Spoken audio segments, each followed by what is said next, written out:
Hello guys, in this video I'm gonna go through some important jungle fundamentals, and if you watch this video till the end you will for sure climb out of your rank and achieve a new peak. And I'm gonna be also explaining every fundamental in depth.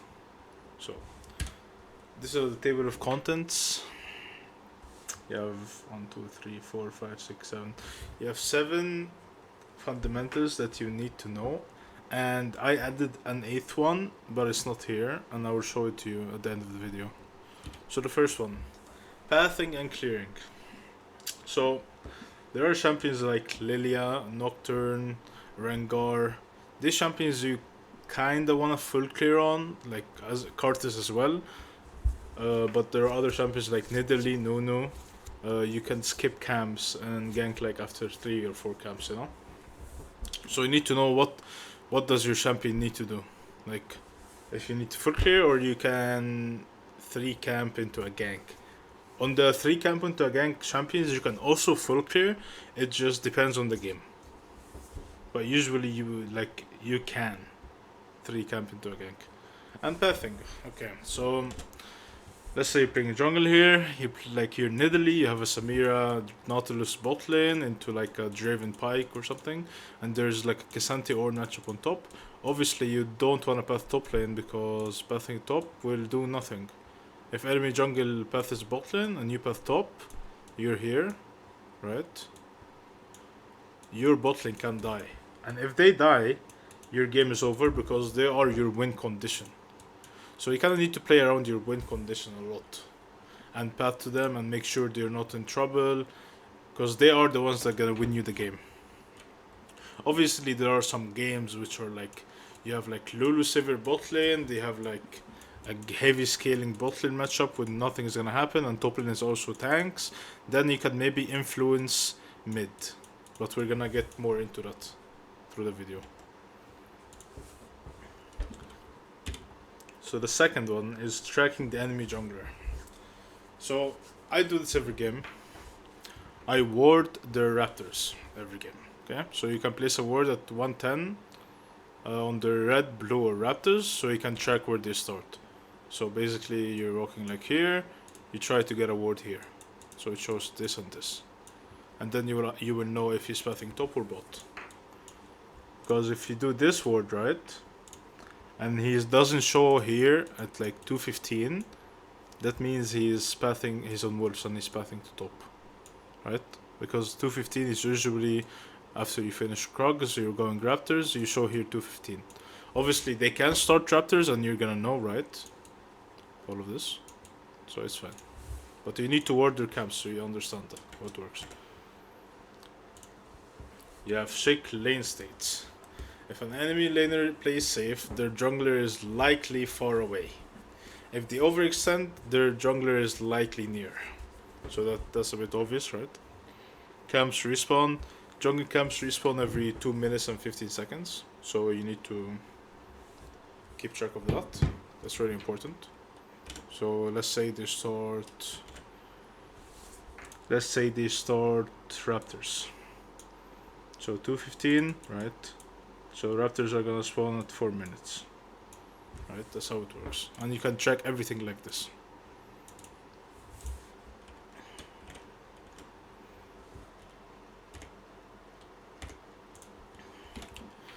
Ganking and pressure. Lane setup, okay.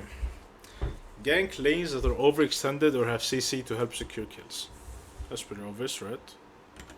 Let's say you wanna gank bot lane, and you're here, and they're pushing in, right? And you see them like this, and you have like a heavy CC, then you can easily gank this because they're overextending to push the wave, right? Wave timing. Best ganks happen when the enemy is pushing in, forcing them into a best spot. Basically the same thing. If you can't gank, you can invade or set up vision or take an objective. So let me explain. So let's say your bot lane has full prio, your mid lane has prio, and you know that your enemy jungler started from top and is pathing bot lane. You can't really gank bot because you have prio and they're under tower. Maybe you can dive them, but early it's not gonna be easy. mid lane has prio. So you can do Drake, or you can get vision in enemy jungle, or you can actually invade him and your team will be able to move first because you have prio. So you need to think about prio as like, okay, I can't gank them, I have prio. What do I do with my prio, you know? Invade? Do I do objective? Do I get some vision? Do I dive? Stuff like that. Objectives. Dragon control. If you can't contest Drakes, trade them. Do a cross map play. Okay? Because that's really important. That's how you get ahead. Okay? So let's say your team is like late on tempo or have no prio, enemy jungle is doing Drake, and you can't really contest it. Okay, that's fine. You can go here on top side, maybe get grubs, maybe get hurled, maybe get scamps, maybe gank top lane, do a cross map play, but just don't stand still and watch him take the dragon without you doing anything on the map. Because you do need to do a cross map, you know, on top, or maybe like hurl, stuff like that. Kind of always want to reset before major objectives, so you can have like full HP on items. That's pretty basic, right? Obviously you recall before an objective so you can have the items. Invading and counter jungling. Invade when you have lane priority. Your laners can move first. You are stronger in a 1v1 and you spot the enemy jungler on the opposite side. So these two kinda go hand in hand, because even if you're stronger in a 1v1, and if you don't have prio, you can actually get punished really hard, right? So they both go hand in hand. And if you have prio, but you're giga weak 1v1 compared to enemy, then it's a bit hard, right? I mean, you can still do it and invade with prio, but it is a bit harder, right?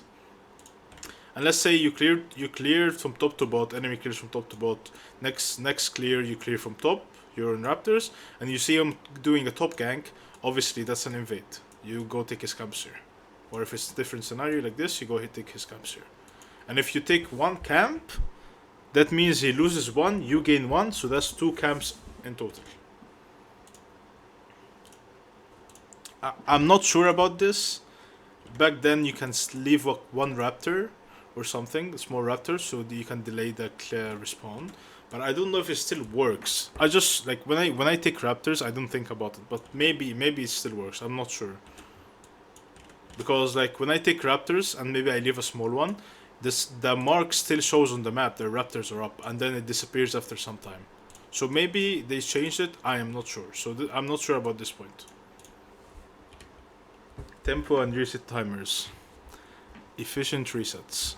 Reset after a clear or objective, not randomly. Also depends on how much gold you have. So let's do, you did a full clear, you took the scuttle, he did a full clear and he took the scuttle. You probably want to recall if there is nothing on the map, so you can spend your gold and go next, right? Let's say you did a full clear and then you fought on bot, big fight, you won it, you just reset, right? So you kind of want to time your resets, not randomly, but like after a clear or objective or like a big fight, you know, stuff like that. And then stay active is don't AFK farm, always look for plays between camps, except if your champion allows it. So if your champion is a full clear champion, you have to full clear, like Lilia, Mundo, Cortus, stuff like that. You kinda wanna full clear first before looking for plays. You can still do it, but it has to be like a 99% success rate, so you don't lose on anything. Play around power specs. This is just champion knowledge. You will get used to it by playing games. Vision and map control. Deep wards. Place control wards in the enemy jungle, not just river. I mean, this usually you can't do it if like you're pathing bot and he's pathing top lane. After you full clear, you can walk here, maybe get a ward on his wolves or a grump, and then you can reset and then open top again, so you can see when he's like doing his second clear. Or if you have prio in mid game and you push people off, right?